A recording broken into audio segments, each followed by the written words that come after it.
Hi, everybody, and welcome to Outsourcing Angel. We are a virtual assistance company located in Sydney, Australia.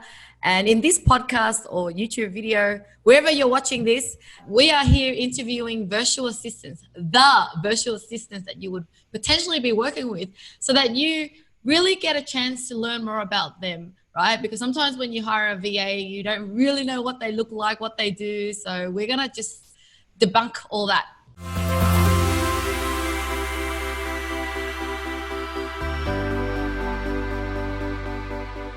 Hi, welcome, Patrick. How are you today? I'm still doing good today. Thanks for having me. Yeah, good. Welcome. Where about in the Philippines do you live again? We just moved recently, actually. So we're based in an island called Negros in a city called Bacolod. So that's the central part. So that's where we live right now. We moved here from 𝗏𝗏𝗏𝗏𝗏, which is an hour away. Okay. So is your town similar, busy like Manila, or how busy is it compared to that?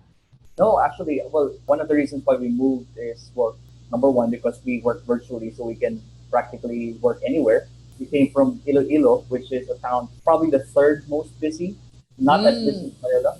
But we moved to Bacolod because it's less busy, and we recently just had two kids, so we wanted somewhere that was more quiet and slower paced, I guess. Oh, okay. So it's also more cheaper where you live? Like, is it more better to afford? Yes, it's a lot cheaper. Food's a lot cheaper. Real estate's a lot cheaper. So that's also the second reason why we moved here. Okay.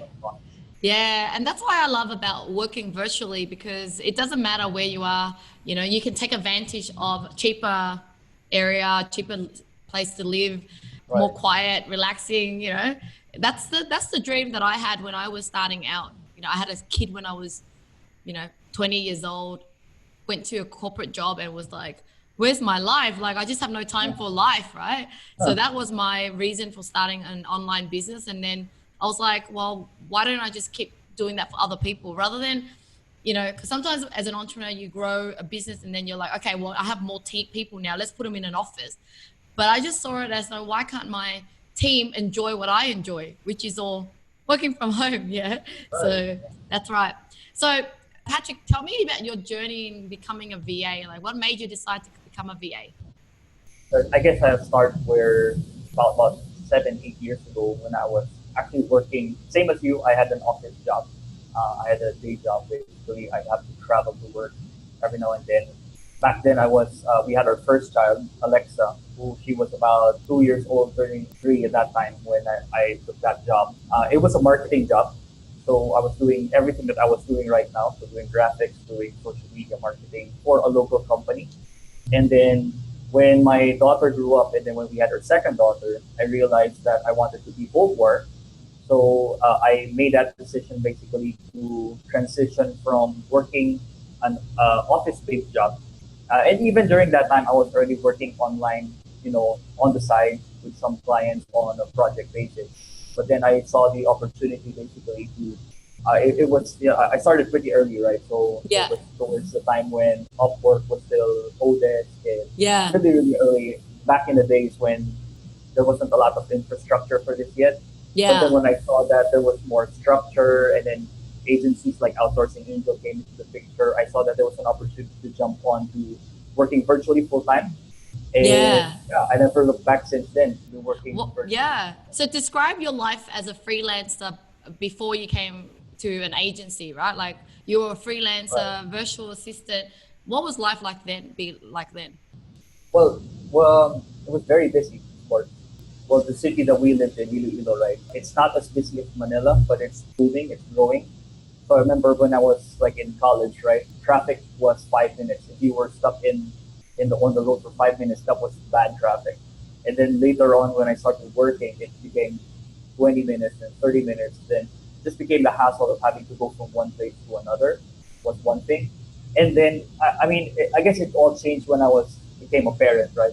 When I had kids. It's always different for everyone, of course. I'm not saying that parents who go to the office are bad parents, but just for me, for my personal journey and my personal values, I guess I wanted to be there to witness my kids growing up. That's one thing.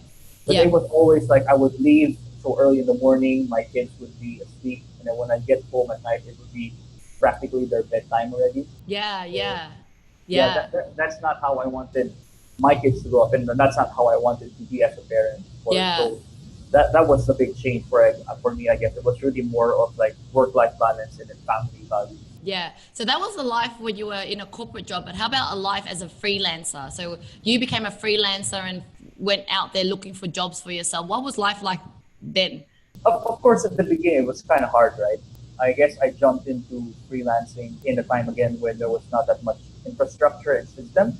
So there was a lot of instances where I get bad clients. Some clients that, would pay, I guess, the down payment. And then when you finish the work, they disappear. So like that was God. That was very common for me. I had one time when I actually wrote a whole book, right? And there were two of us actually, so I outsourced to someone to help me out. The client paid 10% down payment, but the 90% is still out there somewhere. Yeah, wow. Yeah, so not only do you have to go out looking for jobs, you then also got, screwed around by people who supposedly had, supposed to be more living in a better country than you are and having more opportunity, and yet they can do that. That is really so sad. And I guess likewise on a client side, I've heard stories where clients also trusted VAs or trusted people from overseas and they got ripped off. And so I've personally been, on the side where I got ripped off by overseas people too. And so, but then I saw the value of finding the right people. And so then that's became my passion into helping, just bridging that gap, right? How can we make sure that the clients are treating the VAs well, the VAs are treating the clients well. So it's like, it's that protection between you guys. So what do you like about Outsourcing Angel so far?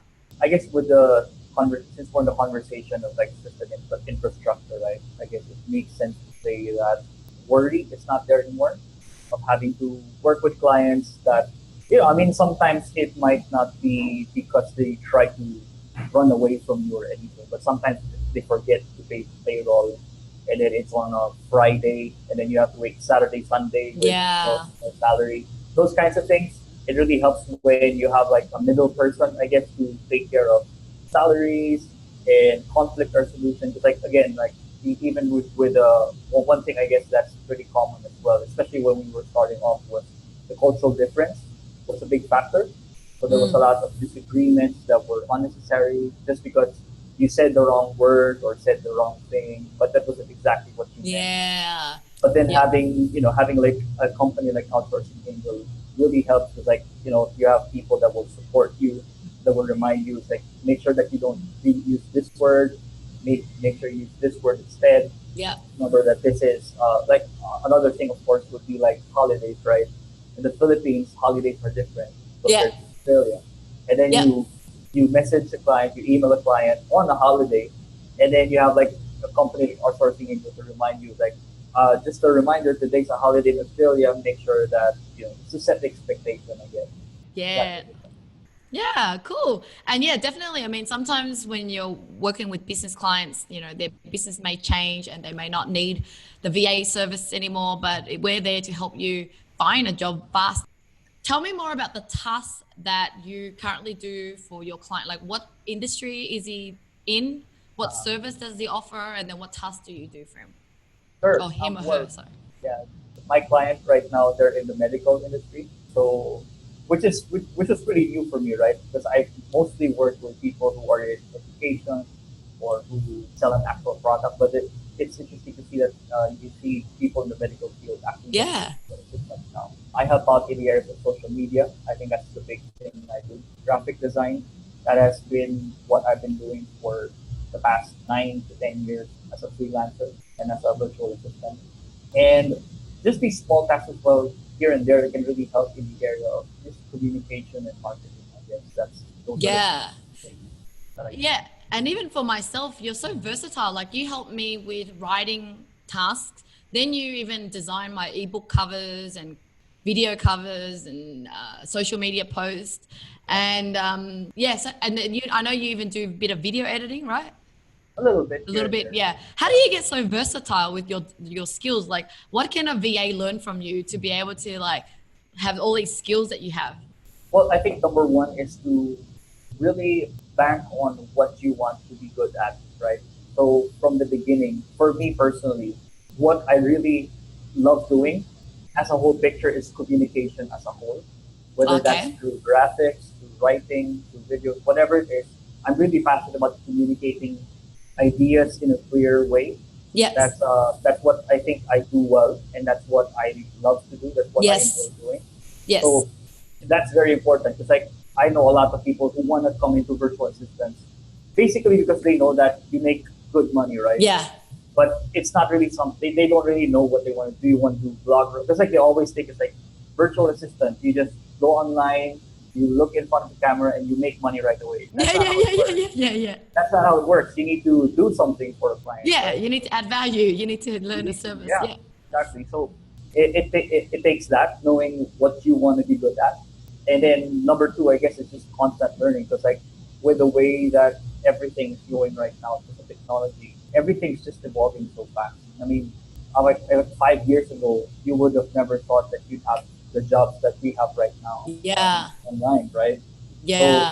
it's an evolving sphere. So if you stop learning, here's one thing that not a lot of people know, but I'll say it here. I never actually finished college. Never finished Mm. college. Yep. Uh, but I always thought to myself, even though I didn't finish college, I need to make sure that I still continue learning. Right? Learning Yes. doesn't stop when you get your degree. You need to Yes. constantly evolve. You need to constantly grow. You need to constantly because like if you don't stop growing, then you Yeah. become a dinosaur. Yeah, And exactly. And you uh, know, it's like any habit. The more you learn, the more you love learning, right? And you just definitely, get smarter, and then you're like amazed at it's yourself. addicting. Yeah, it's Yeah, it's addicting. addictive, bad. So, what advice do you give to clients if they're to make a successful relationship with a VA? Like, what do they need to do to make it work? Well, in my experience, especially nowadays, right, with my specific sphere, social media and all of that, these things, because like everything's so fast now, but sometimes we need to remember that good lasting results takes time to build. Like so, there are some clients that come to you and say, "I need 1,000 followers by the end of the week," Mm, right? So, which is possible, but it's not always long term, right? It's yes. good now, but like 20 weeks from now, you're not going to hear from those 1,000 followers anymore. So Yeah. patience, I guess, is number one. Being patient with the process. Also, because like when you're working long term with VAs, right? There's a learning curve. You need to find chemistry. You need to find Yes. the best way to communicate. How do you putting systems in place? A lot of those things really take a lot of time. So there's a lot of birth pains there, Yeah. but I do really believe that working long term with VAs and virtual Yeah. is the best way. Yeah, exactly. And like it takes time to actually be able to identify what you're good at and get you to do more of that, you know? That's true. So like as I remember working with you, just like, me is the same as any client starting out with a VA. When I started working with you a few months ago, I just got you to help me with some content tasks, right? But then as you got really good at it, actually you just did so well that I had like a bunch of content that like way too much content now that I don't have to worry about content anymore. But then I looked at, okay, well, you're so good at that. What is the next thing that you can do? Which you started doing video, right? Like you started to help me identify the bits in the video to repurpose it. So it Uh-huh. was in line with your role, but you just started to do more. And so Right. then you're just adding more and more value to me. And I Mhm. just know that. But the one thing that made it successful is that you were always on time. Like you would always log on time, communicate and let me know when you're busy or away, and you're not gonna it's about the communication. So It is. then it makes it easy for the client or for me to trust you and go, you know I can count on him, because it's that quality that makes everything work. It's not even about the technical skills at first, because technical skill you can always learn. All right, did you self teach yourself a lot of the skills you learned? Everything I learned on YouTube University. Yeah. Yeah. So I learned online. I learned on my own. I, Yeah. I, I didn't take a course that taught me how to do Facebook marketing or anything like Yeah, that. exactly. Likewise, nowadays having a uni degree, finishing college is not important anymore. I finished uni, but I never used really my degree. I mean, yeah, it helped me got my first corporate job, but it still taught me zero about business. Like I wanted to be a Hmm. businesswoman, but I don't have any practical relevance to, reality. But when I started my business, I learned everything as well. Right now, I can give Yeah. people advice about outsourcing, marketing, business, but it's all through learning. And so, yeah, I think a lot of clients just need to see that, you know, it's not about checking a resume and seeing what qualification they have in marketing. It's about working it. And I'm glad that in our company too, we get people to do a test, right, with the person and test it out. But I mean, at the end of the day, it's still a person you're hiring, and, you know, you never know what they'll be like until you work with them. But then that's why we're there to help them find a replacement or whatever else that they need. Yeah, it actually works both ways, right? Yeah. The test job, I guess, it's not just good for the client; it's also good for the VA as well, to see if, you know, if he believes in, you know, what the company's doing. Like with my client, for instance, right now, what I really love about my client, it's not just about, you know, being in the medical field, but it's like really transforming, changing the life of people practice. So when I got into my test task with them and I saw that helped me click, right? So, because if that was not there, then I don't think I would really last. Yeah. You raise a really good point, because I think if clients share with their VA is really like a local staff, right? It's like someone that you're going to be working with, regardless they're not physically there, but you got to share with them the purpose of your company, your vision, your aspirations. Because then when people are inspired by that mission, they're going to work harder, right? But if you just don't share that and go, hey, just upload this stuff on my social media, and then don't spend that time to go, hey, this is what I do, this is why I'm in business, and this is my vision for the future, then the VAs will get excited about it and actually, you know, get more motivated and do a great job. So yeah, you raise a really good point, because sometimes clients think, even though they're hiring a staff member, they sometimes think they're buying a product. It's like, I'm getting you to come in and just produce stuff for me. And they're forgetting that you're building a relationship with someone, right? Just like Wendy, who is our manager at OA, she's been with me for 7 years, and now she knows me inside out and can do everything that I can do. But it took a lot of time. I didn't, you know, see her as a transaction. I saw her as a long-term team member. So that's really cool. Okay, so if you had to sum up one sentence about yourself, how would you describe yourself? These questions are always the hardest, right? I guess the best way to sum up myself is I just love bringing value to people. The best, I mean, whatever way that is, whether that's serving clients, whether that's, you know, helping charities, whether that's communicating messages that I believe really matter. I guess that's the big why for me, right? Like, I just want to add as much value as I can. Not so much what I can get from people, but what I can give. Yep. And that's why Outsourcing Angel was so irresistible to me right now. I saw that value as well. It's beautiful to see. So what does giving value make you feel? I don't want to get so technical about it, because I'm going to write a book about that soon. Just in a nutshell, right? Studies have shown that you're actually happier when you give compared to when you get. There's a lot of science behind that. I'm trying to learn that some more. But definitely the fulfillment from being give, and especially to give back. The pay forward really is, more people need to realize that's what brings meaning to life. Yeah, I totally agree with you. And I learned that as I matured, you know, as I get older, I just love giving as much as I can, because when they're so happy, it just sticks with you, it melts your heart. And like they saying goes, people remember you for how you made them feel, right? Something like that.